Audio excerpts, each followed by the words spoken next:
तेजस्वी तय है इस बार, तेजस्वी तय इस बार, तेजस्वी तय है इस बार, तेजस्वी तय।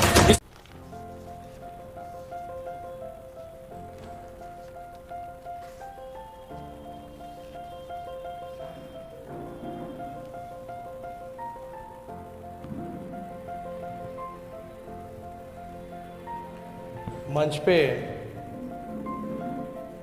पार्टी के प्रदेश अध्यक्ष हमारे अभिभावक आदरणीय जगदानंद सिंह जी, मंच पे उपस्थित बिहार सरकार में पूर्व मंत्री आदरणीय श्याम रजक जी,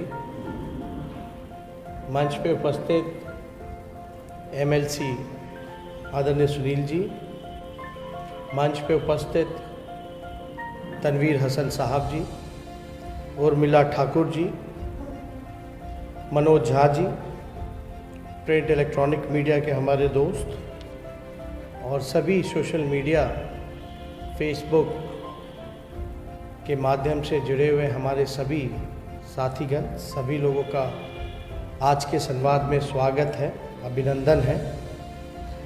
और आज तीसरा युवा संवाद, नौकरी संवाद आप लोगों के सामने करने आया हूँ।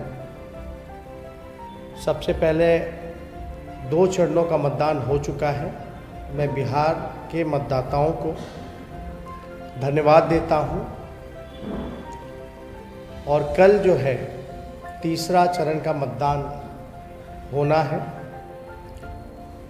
ज़्यादा कुछ ना कहते हुए मैं सभी लोगों से अपील करूँगा कि बढ़ चढ़ करके लोकतंत्र के इस पर्व का आप लोग भागीदार बने। सभी लोग घर से निकल कर के अपने मत का प्रयोग करें और बिहार के बेहतरी के लिए, बिहार के भविष्य को सुनहरा बनाने के लिए मतदान करें।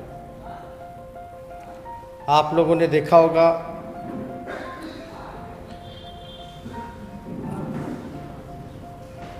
कि हमने जो भी चर्चाएं की, जो भी मुद्दे रखे, जो रोड मैप विजन के साथ आप सभी लोगों को हमने बताया, महागठबंधन के सभी साथियों ने ये बोला कि हम लोग 10 लाख सरकारी नौकरी देने की बात की। हम लोगों ने संविदा कर्मियों को नियमित करने की बात की। हमने नियोजित शिक्षकों के लिए समान काम समान वेतन की बात की। हमने बिजली के दरों को आधा करने की बात की।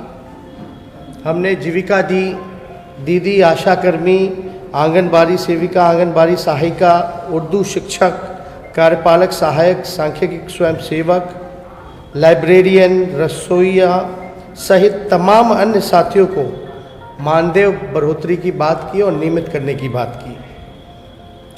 हम लोगों ने किसान, मजदूर, कृषि ऋण माफ़ करने की बात की, किसानों की बात की, नौजवानों की बात की, शिक्षा पे लगभग जो बजट का बिहार का कुल जो आंकड़ा निकल कर के आता है वो लगभग पूरे बजट का 22% जो होगा वो शिक्षा पे हम लोग जो है खर्च करने का काम करेंगे। इसकी भी हम लोगों ने चर्चाएं की हैं। हमने किसान आयोग बनाने की बात की, व्यावसायिक आयोग बनाने की बात की, युवा आयोग और खेल आयोग बनाने की बात की है। हमने देश में हर राज्य में कर्पूरी श्रमवीर सहायता केंद्र बनाने की बात की।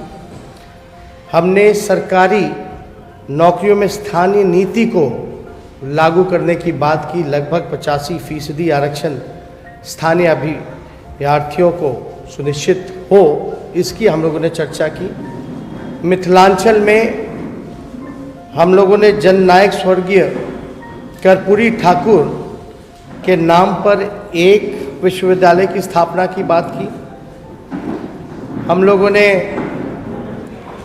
बिहार के सभी इलाकों, खास तौर पर सारहन, तिरहुत, सीमांचल, मिथिलांचल और कोसी में प्रति वर्ष आने वाली बाढ़ के समाधान हेतु अंतर्राष्ट्रीय विशेषज्ञों के साथ मिलकर कार्य करने का निर्णय लिया है और इसकी भी हम लोगों ने चर्चा की है।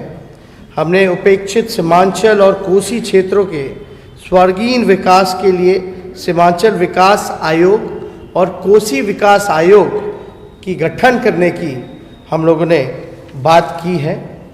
और आप लोग देखिएगा, जो बिहार की ज़रूरत है, जो बिहार के लोगों की इच्छाएं हैं, जो मुद्दे हैं ज़मीनी, जिससे बिहार बेहतर बन सकता है, अच्छी शिक्षा मिले, अच्छा अस्पताल हो, हर प्रमंडलीय में सुपर स्पेशलिस्ट हॉस्पिटल हो, इन सारी चीज़ों की हम लोगों ने चर्चा की है। हम लोगों का साफ मानना है कि राजनीति में नकारात्मकता नहीं होनी चाहिए। एक पॉजिटिविटी के साथ पॉजिटिव बात होनी चाहिए, जिससे बिहार का उत्थान हो, बिहार के लोगों की तरक्की हो और हमारा राज्य जो है प्रगतिशील राज्यों में सम्मिलित हो। इसके लिए हम लोग लगातार प्रयासरत रहे। हमने विश्वविद्यालय बनाने की बात की। जात पात धर्म से ऊपर उठ करके और प्रगतिशील बिहार हम लोगों का सपना है कि बिहार बने। जात पात धर्म की राजनीति, नफरत फैलाने की राजनीति बहुत हो गई। अब जो होनी चाहिए, बिहार के उत्थान की बात होनी चाहिए, विकास की बात होनी चाहिए। लगातार लोगों का जो प्यार, समर्थन, आशीर्वाद और जो जन सैलाब हमारे रैलियों में देखने को मिला, साफ तौर पे ये दर्शाता है कि बिहार के लोग मौजूदा एनडीए सरकार, डबल इंजन की सरकार से ऊब चुके हैं। और मुझे पूरा भरोसा है कि मौजूदा जो सरकार है उसका जाना तय है और बिहार के लोग बदलाव चाहते हैं और बदलाव हो करके रहेगा।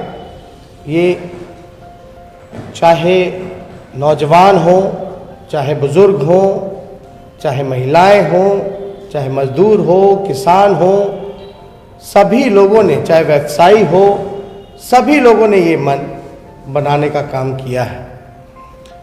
और लगभग आपको हम बता दें 247 जनसभाएं हमने की हैं और लगभग 4 रोड शो किया है।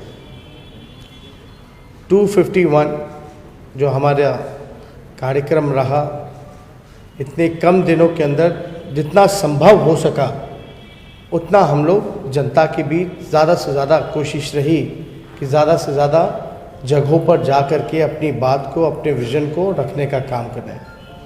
लेकिन जनता में काफ़ी ऊर्जा, जोश और ख़ास तौर पे महागठबंधन के प्रति एक उम्मीद और एक आशा, एक विश्वास जो उनके बॉडी लैंग्वेज में झलक रहा था, मुझे पूर्ण विश्वास है कि बिहार की जनता बदलाव करेगी और जो हम लोगों ने विकल्प रखा है उसको चुनने का काम करेगी। कल जब हम रैली से लौटे, हमने बयान देखा आदरणीय नीतीश कुमार जी का। उनकी शायद पूर्णिया में, दमदहा में एक सभा रही। उस सभा में वो मेरे ख्याल से आखिरी चुनावी सभा थी। उन्होंने बोला कि अब उनका आखिरी चुनाव है। हम ये कहना चाहते हैं बिहार के लोगों को कि हम शुरू दिन से एक ही बात कहते रहे हैं कि बिहार के मुख्यमंत्री थक चुके हैं, बिहार उनसे संभल नहीं रहा है। और लगातार हमने इस बात को बार बार दोहराने का काम किया, क्योंकि मुख्यमंत्री जी इतिहास के बासी पन्नों में सिमट के रह गए और हम लोगों की चिंता वर्तमान और बिहार के भविष्य की थी। लेकिन मुख्यमंत्री जी ने जो बात हम लोग कहते रहे हैं कि थक चुके हैं, संभल नहीं रहा, कल की सभा में उन्होंने खुद ही घोषणा कर दी कि अब वो राजनीति से संन्यास लेंगे। उन्होंने कहा कि संन्यास लेंगे, उनकी आखिरी चुनाव है। लेकिन हम ये कहना चाहते हैं बिहार के लोगों को, जो व्यक्ति का आखिरी चुनाव है उनको वोट देने का कोई मतलब नहीं है, क्योंकि आप देखिएगा कि कोई काउंटेबिलिटी नहीं रह जाएगी। अगर वो 5 साल बिहार बर्बाद होता है आगे का, तो जिम्मेवारी किस पे आएगी? यानी वो पहले से ही पल्ला जो है वो झाड़ने का काम कर रहे हैं। और अगर आप देखिएगा कि जो चुनाव लड़ेगा ही नहीं, उसको वोट देने का मतलब ही नहीं है। हम लोग लगातार इस चीज़ों को बड़ी मजबूती के साथ जनता के सामने रखा है कि 15 साल बिहार की जनता ने मौका दिया, फिर भी बेरोजगारी दर बिहार का 46.6, डबल इंजन की सरकार में। बिहार में अपराध बढ़ा, बिहार में भ्रष्टाचार बढ़ा, लगभग 60 घोटाले हुए, 30,000 करोड़ का बंटा ढार हुआ। आप देखिएगा बिहार में किसानों की स्थिति दयनीय होगी, मजदूरों का अपमान किया गया। डबल इंजन की सरकार ने शिक्षा को चौपट कर दिया। यहाँ के अस्पताल खुद आईसीयू में है, हल्का सा पानी हो जाता है, सांप बिच्छू आईसीयू में घुस जाता है, पानी भर जाता है, कुत्ता जो है वो शव लेकर के अस्पताल से बाहर लेके चला जाता है। इस तरह की घटनाएं हम लोगों ने देखने का काम किया। और नीतीश कुमार जी क्या ये कहना कि उनका आखिरी है, तो आप समझ सकते हैं कि वो हार मान चुके हैं और हमारी बात को उन्होंने मोहर लगाने का काम किया। नीतीश जी को हम इतना कहना चाहेंगे कि अगर 15 साल आपने काम किया होता तो शायद ये ज़रूरत ना पड़ती। अभी भी ग्रेजुएशन के लिए 3 साल से भी ज़्यादा का समय लगता है, कंप्लीट नहीं हो पाता। बीपीएससी की स्थिति लेत लतीफ़ा किसी से छुपा नहीं है। कितने हमारे नौजवानों को कष्ट उठाना पड़ता है, रिजल्ट नहीं आ पाते हैं, 4 साल 5 साल, कुछ होता भी है तो उसमें भी धांधली होता है। तो पूरे सिस्टम को कहीं ना कहीं से नीतीश कुमार जी ने, मौजूदा डबल इंजन की सरकार ने पूरी तरीके से ख़त्म कर दिखा है। और यही कारण है कि नीति आयोग की रिपोर्ट में बिहार हर एक सूचकांक में फिसड्डी रहा है, चाहे शिक्षा हो, चाहे चिकित्सा हो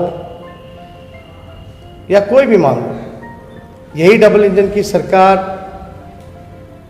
कहती रही कि बिहार को विशेष राज्य का दर्जा देंगे, बिहार को विशेष राज्य का दर्जा नहीं मिला, बिहार को विशेष पैकेज नहीं मिला। इसलिए हम सभी लोगों से ये आश्वस्त करना चाहेंगे कि हमारी सरकार बनेगी तो जो चीज़ें हम लोगों ने आपके सामने शुरुआत में हमने जो रखा, जो हमारा विजन है, जो संकल्प रहा, प्रण पत्र रहा, उसको हम लोग समय रहते उसको हम लोग पूरा करेंगे। और ये सच होने जा रहा है। इसलिए हम बिहार की जनता से ये अपील करेंगे कि जो विकल्प आप लोगों के सामने हम लोगों ने मजबूती के साथ रखा है, उसको आप लोग चुनने का काम करें। और मैं आश्वस्त करता हूँ कि लॉ एंड ऑर्डर से हम लोग कॉम्प्रोमाइज़ करने वाले नहीं हैं। जो भी दोषी होगा उस पर ठोस कार्रवाई की जाएगी। किसी भी दोषी को, साजिशकर्ता को हम लोग बख्शने का काम नहीं करेंगे। तो ज़्यादा कुछ हम नहीं कहना चाहते, क्योंकि सारी बातें लगभग हम लोगों ने हर जगह पे समय समय पे हम लोगों ने करने का काम किया है। तो जितने भी हमारे सोशल मीडिया और हमारे जितने प्रेस बंधु हैं, जितने भी उपस्थित लोग हैं, उन सभी लोगों को हम धन्यवाद करना चाहेंगे। लेकिन आपको एक बात कह कर के हम अपनी बात को समाप्त करेंगे कि कुछ लोगों को अपनी व्यक्तिगत रूप से चिंता है कि उनको किसी तरीके से 5 साल मिल जाए। उनको बिहार की 12 करोड़ लोगों की चिंता नहीं है। कुछ लोग अपना 5 साल देखना चाहते हैं, बिहार का 5 साल नहीं देखना चाहते। तो उम्मीद करेंगे कि बिहार के भविष्य को बेहतर बनाने के लिए आप लोग ऐसी सरकार चुनने का काम करें। इन्हीं चंद शब्दों के साथ, जिसमें बिहार का हित हो, बिहार के लोगों की तरक्की हो, एक आदमी की बात ना हो, 12 करोड़ बिहार की जनता की बात हो। बहुत बहुत धन्यवाद। जय हिंद, जय बिहार।